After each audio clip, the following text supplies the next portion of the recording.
Everyone has read more or less about Tughlaq in history classes. In fact, we used to get a question like this: assess the importance of Muhammad bin Tughlaq in the history of India. And to be honest, there was a sense of mockery in the way we used to read him.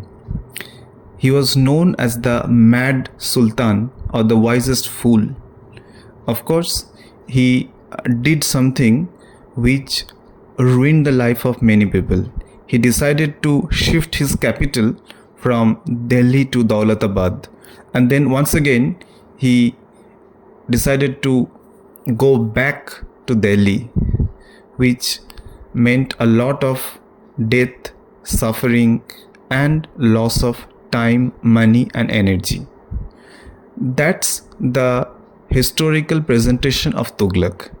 But while writing the answers, we also used to write that some of the changes Tughlaq wanted to make were brilliant, but they were too modern for the time.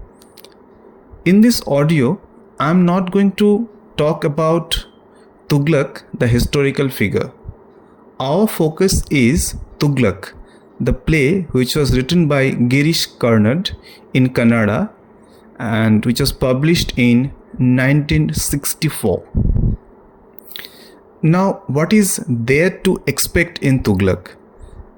As we were saying that we already know a lot about this man, but Girish Karnad, he tried to explore different aspects of this man's personality. If you ask me, for me, the most important attraction of this play is the character of Tughlaq. He is an extremely fascinating character. You love him, you also hate him.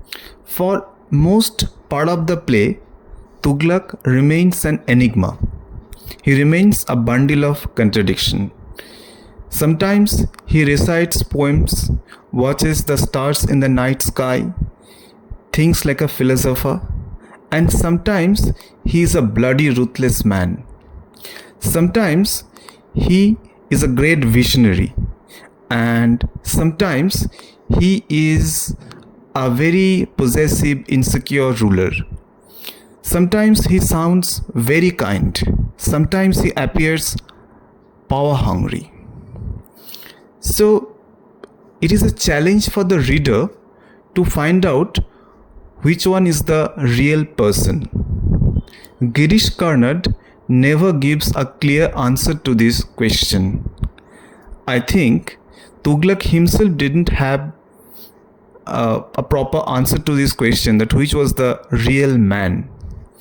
In this play, Tughlaq is a loner.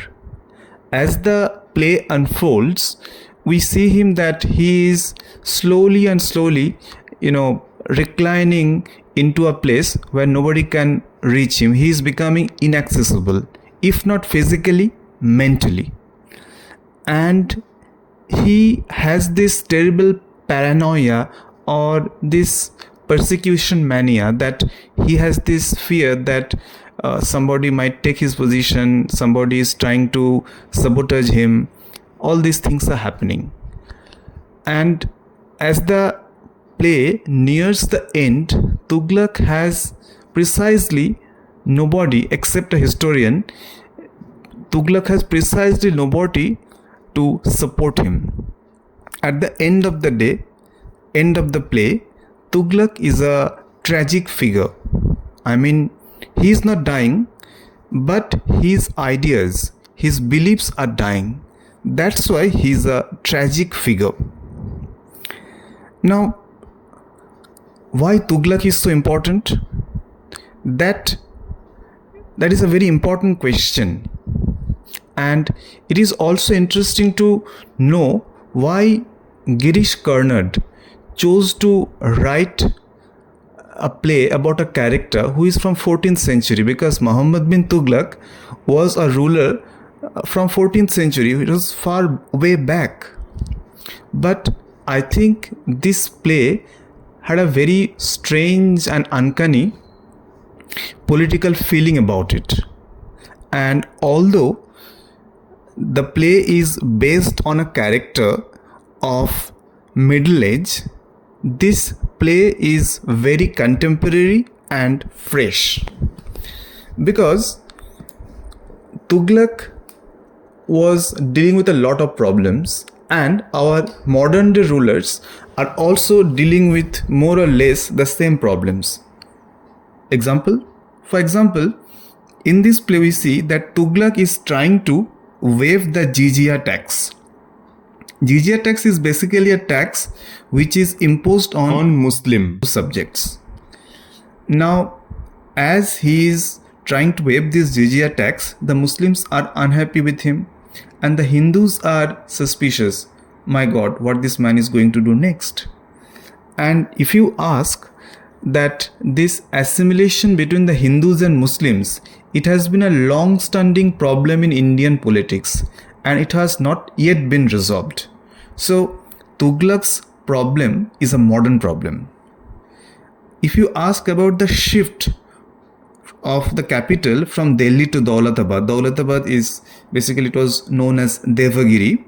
It was a place in Maharashtra. That is something we of course look at with suspicion, that what is the need to shift a capital.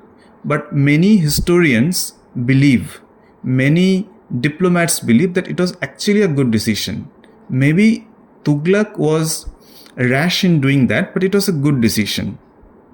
And once again we see this man is trying to bring some economic reform, like he is increasing the value of the copper coins. He is making them as valuable as silver coins. Of course, it was a financial reform which he has learned from the China. But in this play we see how all his plans are backfiring. None of them are making him popular. In fact, they are making him intensely unpopular. And in the play we also come across a very interesting fact which we have not read in history books, that he had banned public prayer, that is namaz, for 5 years. If he really had done that, that was a terrible thing, because you are a Muslim ruler and you are banning the public prayer from your state for 5 years. That is, one way it's a radical thought, radical decision, but he went ahead with that. But once again, he was not supported by the Muslims, by the Hindus, by the religious people of his own tribe. When I read the character of Tughlaq, I think that he was a man ahead of his times. Means his thoughts were really modern and brilliant. He was a visionary. He visualized a secular India, a modern India. But unfortunately, the people around him, they were not that brilliant. Or probably he didn't have that kind of money or the power to follow his dreams. Imagine it is 2025 or 6 or 7 and you are the CEO of a company and you have a brilliant vision for your company. But what can you do if your colleagues are not interested in your plan? Your plans will fall flat. Something similar happens with Tughlaq in the play. And I think Girish Karnad has given some wonderful dialogues and scenes to Tughlaq. For example, he stabs some of his favorite people. He has a wonderful relationship with his stepmother. But once again, when he suspects that the stepmother can be a threat to his throne, he gives an order to execute her. And after he gives the order to execute her, he falls on his knees and prays. So this play, it is of course political play, but it is also a very, very personal play. It delves deep into the mind of Tughlaq. It tries to find out how conflicted the man himself was. even as the play comes to an end, Tughlaq remains an enigma, a bundle of contradiction. He remains a loner. And to make things far more interesting, Girish Karnad introduced a character called Aziz. Who is Aziz? Aziz is a nobody. He is a fortune seeker, but he is a brilliant man. Every time Tughlaq comes up with a new scheme, Aziz is out there to foil that scheme and makes money out of it. So Aziz and Tughlaq, their face off, I think it is one of the brilliant themes of the play.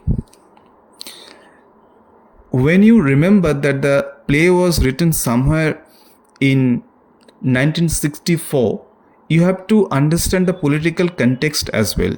And as we read the play, we find an uncanny resemblance between Tughlaq and Jawaharlal Nehru. Jawaharlal Nehru was a student of Harrow. He was a student of Trinity College. And in the Senate, he was by far the most brilliant man. He had Western education, Western ideas, Western lifestyle, for which he was misunderstood. But Jawaharlal Nehru, he failed to bring the changes he wanted to bring. So he was not considered a very successful prime minister. In the same way, Tughlaq was conceived as a disaster. Tughlaq, although written in 1964, continues to be a very, very modern play because it has all the themes which are relevant in India today. That is religion, or the tension about Hindu-Muslim politics, financial reform, the defense of the country, everything. So Tughlaq, Girish Karnad's Tughlaq, deals with everything that we are reading these days in newspapers and TV channels and other YouTube platforms. If you want to know more about Tughlaq, please let me know in YouTube or in my Telegram channel, because the play is so multifaceted and interesting that it is not possible to cover all the areas in one video or audio. We can do a video on the religion or religious beliefs of Tughlaq. We can talk about the financial reforms. We can talk about the personality of Tughlaq. We can do everything. But please let me know whatever you want.